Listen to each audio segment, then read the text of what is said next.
بيبدأ الفيلم في المكسيك مع شخص قوي ومحترف في رياضة الفنون القتالية اسمه ديفز. وأثناء ما كان بيتدرب بيلاحظ وجود شاب بيراقبه وبيقلد حركاته، وبنعرف إن الشاب ده اسمه أوسكار وحابب يتعلم فنون القتال علشان يدافع عن نفسه. وبعدها أوسكار بيكتشف إنه اتأخر على المدرسة، فبياخد الشنطة بتاعته وبيمشي. ولما بيخلص وبيبقى خارج من باب المدرسة بيلاقي عصابة مكونة من 4 أفراد مستنيينه في عربية، وأول ما بيشوفهم بيطلع يجري بأقصى سرعة وبيستخبى ورا عربية في الشارع. وفي الوقت ده ديفز كان بيتغدى في مطعم قريب وبيشوف كل اللي بيحصل، وساعتها بيستنتج السبب اللي بيخلي أوسكار يجيله ويقلد تدريباته.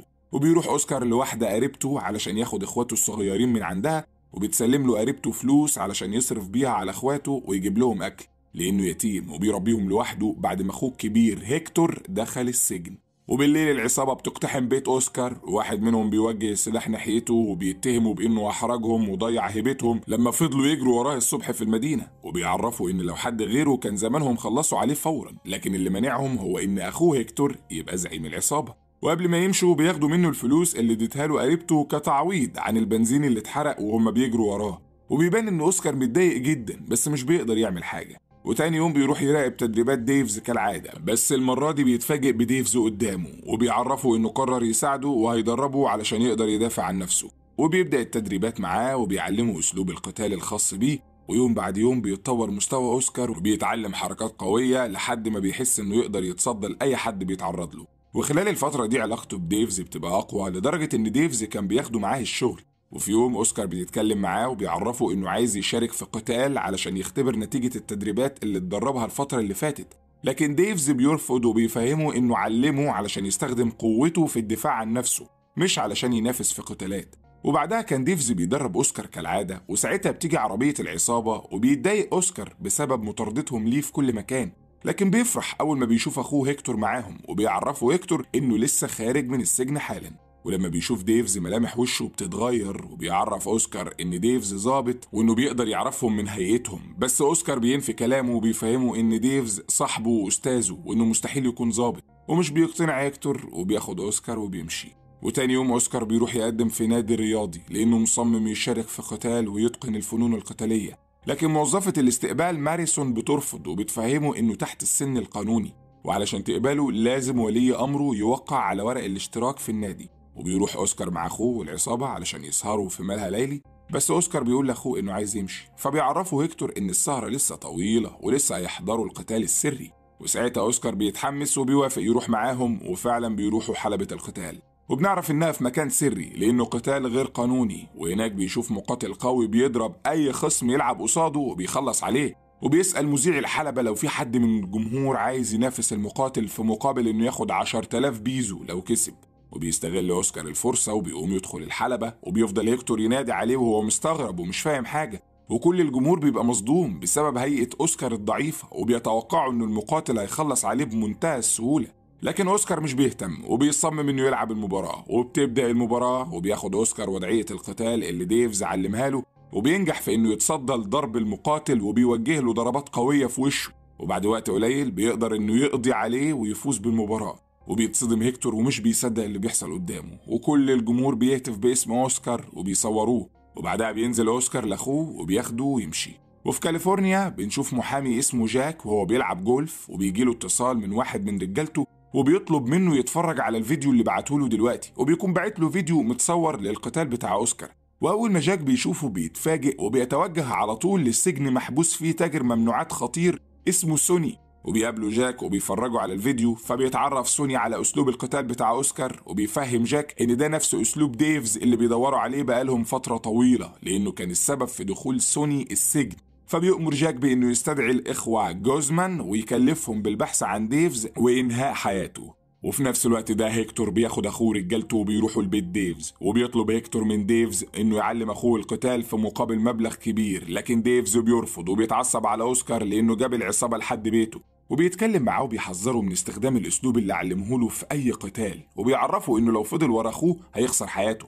فبيطلب منه أوسكار إنهم يتكلموا لوحدهم، وساعتها هيكتور بيروح للعربية بتاعت ديفز وبيبقى عايز يشيل من عليها الغطا ويشوفها، فبيتعصب ديفز وبيروح علشان يمنعه، بس هيكتور بيحط ايده على مسدس في جيبه وبيهدده بانه هيخلص عليه، وقبل ما يطلع المسدس باقل من ثانيه كان ديفز موجه المسدس بتاعه ناحيته وبيأمره يرمي سلاحه في الارض ويمشي حالا. وفعلا هيكتور بينفذ كلامه وبيمشي هو والعصابه. وبعدها هيكتور بياخد اخوه بيروحوا يشتركوا في النادي الرياضي، وبتتكلم ماريسون مع اوسكار وبتعرفه انها شافت فيديو القتال بتاعه وان الفيديو انتشر والناس كلها منبهرين بيه، خصوصا انه دمر اقوى رجل في المدينه بكل سهوله. وفي الوقت ده بيوصل الاخوه جوزمان للنادي الرياضي وبيسالوا اوسكار عن المدرب ديفز وبيفهموه انهم شركه تسويق وعايزين يتكلموا معاه علشان يسمح لاوسكار بانه يلعب باسم النادي بتاعهم. لكن وقتها بيتكلم ابو ماريسون بما انه صاحب النادي وبيسال الاخوه جوزمان عن اسم شركتهم، وده لانه يعرف جميع شركات تسويق اللاعبين، فبيعرفوه انهم تبع شركه امريكيه. بس ابو ماريسون بياكد لهم انه برضه يعرف الشركات هناك، وساعتها بيعترفوا انهم مش تبع شركات وانهم بيدوروا على ديفز. فبيفهمهم هيكتور انه ما يعرفش حد بالاسم ده وبيطلب منهم يمشوا وبيهددهم بانه هيأذيهم لو جم تاني. وبعد ما بيمشوا هيكتور بيقول ان الاتنين دول مرتزقه، فبيفهم اوسكار ان ديفز في خطر وبيطلب من هيكتور انهم يروحوا يحذروه قبل فوات الاوان، فبيرفض هيكتور وبيفهمه ان ديفز ظابط وما ينفعش يثق فيه. لكن اوسكار بيحاول يقنعه وبيأكد له ان لولا تدريبات ديفز ما كانش قادر يكسب القتالات اللي دخلها ويصرف على اخواته. وفعلا هيكتور بيقتنع بكلامه وبيوافق انهم يروحوا له، وبيطلب من ماريسون انها تروح معاهم، وده لان ديفز مش هيسمح لهم يقربوا من بيته ولا يتكلموا معاه. وفعلا بيروحوا البيت لديفز وبتتكلم ماريسون معاه وبتطلب منه يسمع اوسكار لانه عايزه في حاجه مهمه، فبيوافق وبيروح اوسكار يتكلم معاه وبيحكي له عن الاتنين اللي سالوا عنه، وبيعرفوا انهم قالوا ان اسمه الحقيقي هو براينت. وساعتها ديفز بيعرفهم وبيفهم ان سوني هو اللي بعتهم علشان يخلصوا عليه. ولما بيعرف ان هيكتور واللي معاه جم من النادي على البيت على طول بيطلب منهم يدخلوا البيت بسرعه، لان اكيد الاخوه جوزمان كانوا بيراقبوهم وهيوصلوا في اي لحظه. وما بيعديش ثواني وبيلاقوا ضرب النار اشتغل، فبيجروا بسرعه على البيت، لكن رجاله هيكتور مش بيلحقوا يخرجوا من العربيه وبيفقدوا حياتهم. وبيفهمهم ديفز ان البيت مصنوع من الفولاذ ومستحيل الرصاص يخترقه. وقتها بيتعصب هيكتور وبيطلب منه يقول لهم الحقيقه ويعرفهم هو متورط في ايه، فبيضطر ديفز يعترف لهم انه كان ضابط في شرطه مكافحه الممنوعات، ومن كام سنة قبض على تاجر ممنوعات خطير وقضى على المنظمة بتاعته بالكامل، وعلشان كده من ساعتها وهم بيطاردوه في كل مكان وعايزين ينتقموا منه.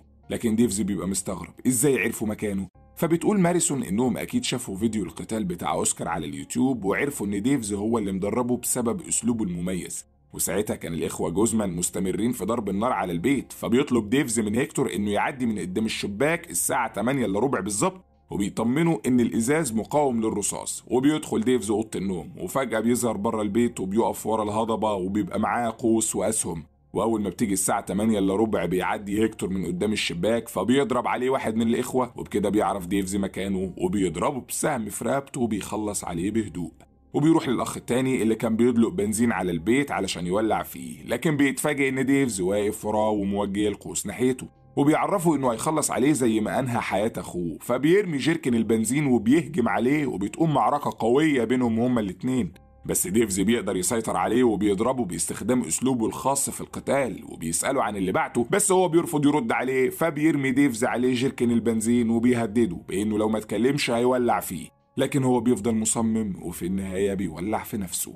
ولما ديفز بيرجع بيسألوا هيكتور ازاي قدر يخرج من البيت، فبياخدهم لأوضة النوم وبيعرفهم ان في نفق سري تحت السرير، وده السبب اللي خلاه يختار يعمل بيته في المكان ده. وبيفهمهم انهم لازم يمشوا من هنا فورا، لان سوني اول ما يعرف ان الاخوة جوزمان اختفوا هيبعت رجالة تانيين. وبيطلب من هيكتور انه ياخد اوسكار وماريسون ويهربوا من خلال الانفاق، وهو هيخفي جثة الاخين. ولما بينزلهم النفق بيحكي لهم ان سوني كان نقيب في الشرطه واتجه لتجاره الممنوعات وبقى يدفع رشاوي للضباط علشان محدش يضايقه، لكن ديفز رفض ياخد منه رشوه وقبض عليه واتحكم عليه بالمؤبد. وعلشان كده سوني قرر ينتقم منه واحتجز مراته الاول وخلى رجالته يضربوها، فرح لها ديفز وخلص عليهم وانقذها منهم. ومن بعدها قرر انه يهرب ويسيب المدينه علشان محدش من قرايبه يتعرض للاذى بسببه. ووقتها بيسلم هيكتور المسدس بتاعه وبيطلب من اوسكار انه ياخد باله من نفسه. وبالليل بتوصل قوة الشرطة وبتحاصر المكان، وديفز بيبقى قاعد في بيته بيراقبهم من خلال الكاميرات. وبما انه ظابط بيقدر يعرف انهم عصابة سوني ومتنكرين، فبيروح يفتح الباب وبيخلص على 2 كانوا بيحاولوا يدخلوا وبيقفل تاني. ولما بيحاول 2 تانيين يقربوا من البيت بيفتح عليهم رشاشات مية نار بتحرق جسمهم، وبيقطع النور وبيطلع على سطح البيت وبيخلص عليهم واحد ورا التاني. وساعتها باقي افراد العصابة بيخافوا وبيقرروا ينسحبوا. وبيرموا قنابل غاز وبيروحوا يركبوا العربية، لكن فجأة بيلاقوا ديفز واقف في وشهم وموجه السلاح ناحيتهم، بس بيقرر انه يسيبهم يمشوا. وتاني يوم هيكتور بيروح لبيت ديفز ومعاه مجموعة من رجالته، وبيتفاجئ لما بيلاقي كل حاجة طبيعية ومفيش أي أثر للمعركة بتاعت امبارح. وفي نفس الوقت جاك بيروح لسوني السجن وبيحكي له اللي حصل، فبيتفاجئ سوني وبيستغرب ازاي واحد قدر يخلص على 8 من رجالتهم من غير ما يتصاب بخدش واحد، وبيهدد جاك انه هيخلص على عيلته لو رفض ينهي حياة ديفز. وبيروح هيكتور لأهل رجالته اللي فقدوا حياتهم علشان يواسيهم، ولما بيخرج بيتفاجئ برجالة سوني قدامه، وواحد منهم اسمه رازا بيوجه السلاح بتاعه لراس هيكتور وبيهدده انه هينهي حياته لو رفض يعترف على مكان ديفز، لكن هيكتور بيرفض يتكلم. فبياخدوه بيروحوا وسط الغابة وبيربطوا ايده، وهناك رازا بيسأله تاني عن مكان ديفز، وبيأكد له هيكتور انه ما يعرفش عنه حاجة غير انه كان ضابط وكان بيدرب اخوه الصغير على القتال. فبيؤمر رازا واحد من رجالته بانه يقطع ودن هيكتور علشان يتكلم، لكن بيظهر ديفز في الوقت المناسب وبيخلص على الشخص اللي كان هيقطع ودن هيكتور، وبيضرب رازا برصاصة في راسه، وباقي العصابة بتجري ورا ديفز بالسيوف. وساعتها ديفز بيضرب واحد منهم وبياخد منه السيف، وبيفضل يضرب فيهم واحد ورا التاني لحد ما بيخلص عليهم كلهم. وبعدها بيرجع لهيكتور اللي بيتصدم لما بيعرف انه قدر يخلص عليهم كلهم من غير ما يحصل له حاجة، وبيسأله هيكتور ازاي عرف مكانه، فبيعرفه انه كان بيراقب رازا طول الوقت. وفي نفس الوقت بيروح أوسكار وماريسون لبيت ديفز علشان يطمنوا عليه، لكن مش بيلاقوه في البيت. وفجأة مجموعة من رجالة سوني بيهجموا على أوسكار وبيدخل معاهم في قتال شرس، وبيقدر يخلص عليهم واحد ورا التاني، ومش بيفضل غير واحد بس. وبيتفاجئ ان الشخص ده بيلعب بنفس اسلوب ديفز، وبيبدأ القتال بينهم، وبيبان ان الشخص ده قوي جدا وبيوجه ضربات متتالية لأوسكار، لكن في النهاية بيقدر أوسكار انه يتغلب عليه. وساعتها الشخص ده بيعرفه ان اسمه إريك، وانه ديفز كان رئيسه في الشرطة وعلمه فنون القتال. وبتوصل مجموعة من قوات الشرطة وبيتكلم إريك مع أوسكار وبيفهمه إنه سمع إن ديفز في ورطة وجه علشان يساعده، وبيحكي له إن قسم مكافحة الممنوعات اتخلوا عنه لما هرب، لكن هو ما قدرش يتخلى عن صديقه، خصوصا إنه ساعده كتير وأنقذ حياته في مرة. ورغم كده بيفضل أوسكار شاكك فيه ومش بيجاوب على أسئلته. وبعدها إريك بياخده هو وماريسون وبيروحوا يدوروا على ديفز. وقتها ديفز كان مع هيكتور في العربية، وهيكتور بيشوف وشم على دراعه يخص العصابات، ولما بيسألوا عنه يعرفوا ديفز إنه كان مجرد تنكر علشان يدخل السجن متخفي وتجار الممنوعات يثقوا فيه. وساعتها قدر يكشفهم ويقضي على منظمة ضخمة لتجارة الممنوعات والأسلحة. وفي الوقت ده أوسكار بيلاحظ إنهم بيبعدوا عن المدينة، فبيسأل إيريك هم رايحين على فين، وبيعرفوا إيريك إنهم رايحين موقع سري خاص بالشرطة. وساعتها أوسكار بيتأكد إن في حاجة غلط، فبياخد التليفون بتاع ماريسون وبيبعت موقعه لديفز وبيتصل بيه من غير ما حد يلاحظ، وبيفهمه إنه مع صاحبه إيريك. فبيحذروا ديفز وبيطلب منه يهرب وما يثقش فيه، لكن أوسكار بيعرفه إنهم معاه في العربية بتاعته. وساعتها إيريك بيلاحظ إنه بيتكلم مع حد، فبياخد منه التليفون وبيرميه. وبيتكلم هيكتور مع ديفز وبيسأله عن إيريك، فبيعرفه إن إيريك كان زميله في الشرطة ودلوقتي شغال مع العصابة، وإنه خد أوسكار وماريسون رهينة علشان يوصلوا له. فبيتعصب هيكتور وبيقول له إنهم لازم ينقذوهم، لكن ديفز بيعرفوا إنهم محتاجين رجالة كتير لأن إيريك خطير جدا. وفجأة بيوقف العربية وبيفهمه إنه عنده خطة، وبيوصل إيريك واللي معاه للمقر السري. وهناك أوسكار بيمثل إنه تعبان وبيحفظ الرقم اللي على البيت، وبيؤمر إيريك رجالته بإنهم ياخدوا ماريسون علشان يضغط على أوسكار ويعترف بمكان ديفز. وبعدها بنشوف جاك وهو قاعد مع تاجر ممنوعات اسمه دون فالديز، وبيعرفوا إن سوني ساعده كتير وجي وقت رد الجميل، وإنه لازم يكمل مساعدته ليهم ويوصلهم لديفز. لكن دون فالديز بيرفض وبيفهمه إن مشكلته ما تخصوش وإنه عمل اللي عليه. وهنا بنعرف إن الرجالة اللي احتجزت هيكتور هم رجالة دون فالديز. وساعتها بيجي له خبر إن ديفز خلص على رجالته، فبيتعصب على جاك وبيعرفه إنه خسروا 15 واحد من رجالته. وبيأمر أوسكار بإنه يتصل بأخوه هيكتور علشان يتعقبوا المكالمة ويعرفوا مكانه، بس أوسكار بيفهمهم إنه مش حافظ رقمه.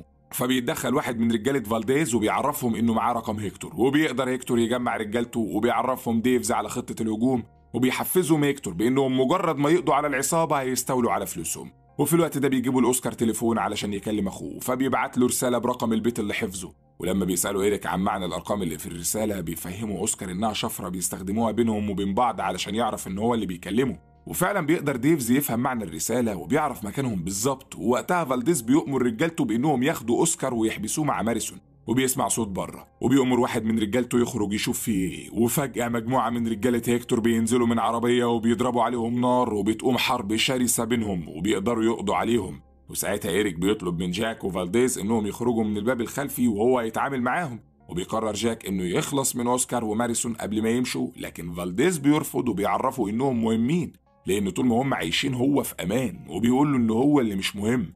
وبيضرب جاك بالنار وبيخلص عليه. وبيوصل ديفز وهيكتور وبيشتبكوا هما كمان مع رجالة إيريك وبيخلصوا عليهم، وبياخد ديفز درع حديد وبيقتحم البيت، لكن واحد من العصابة بيضرب عليه نار وبتيجي الطلقة في الدرع، فبيضرب ديفز عليه بالنار وبينهي حياته في ساعتها. وبعدها بيقتحموا البيت وبيخلصوا على أي واحد بيقابلوه في طريقهم، وبيروح إيريك للمطبخ وبيلاقي فالديز هناك. ولما بيسألوا عن مكان ديفز بيتفاجئ إن ديفز وهيكتور بيضربوا نار عليهم من كل مكان، فبينسحبوا للمخزن اللي حابسين فيه أوسكار. وبيهجم أوسكار على الحارس اللي بيراقبه وبيخلص عليه. ولما بيوصل إيريك بيدخل في قتال قوي مع أوسكار، وكل واحد فيهم بيستخدم مهاراته القتالية ضد التاني. ولما بيحس إيريك إن أوسكار هيتغلب عليه تاني بيرفع سلاحه ناحيته وبيبقى عايز يضربه، لكن ماريسون بتتدخل في الوقت المناسب وبتضرب إيريك بمسدس كان مع الحارس اللي أوسكار خلص منه. وساعتها بيوصل لهم ديفز وبيطلب إيريك منه إنه يخلص عليه، بس ديفز بيرفض وبيعرفه إنه هيسيبه ينزف لحد ما يلفظ أنفاسه الأخيرة أو لحد ما يتقبض عليه من المباحث الفيدرالية. وبياخد أوسكار وماريسون علشان يمشوا، لكن وهم خارجين من البيت فالديز بيشوفهم وبيضرب عليهم نار، وساعتها بتخلص الذخيرة بتاعت ديفز وبيتحاصروا ورا عربية. بس فجأة بيظهر هيكتور من ورا فالديز وبيقضي على حياته. وبعد شوية بتوصل قوات الشرطة والمباحث الفيدرالية، وبيتفاجئ ديفز إن مراته معاهم، وبيبقى فرحان إنه أخيرا مش هيهرب تاني وهيرجع يعيش مع مراته. وبعد أيام بيروح ديفز يزور سوني في السجن، وبيتفاجئ سوني بوجوده، وبيعرفوا ديفز إنه مستحيل يخلص منه مهما عمل. وانتهى فيلمنا، ويا رب يكون عجبكم، واللي حابب يتابعنا ويشوف بقية الأفلام يشترك ويفعل الجرس.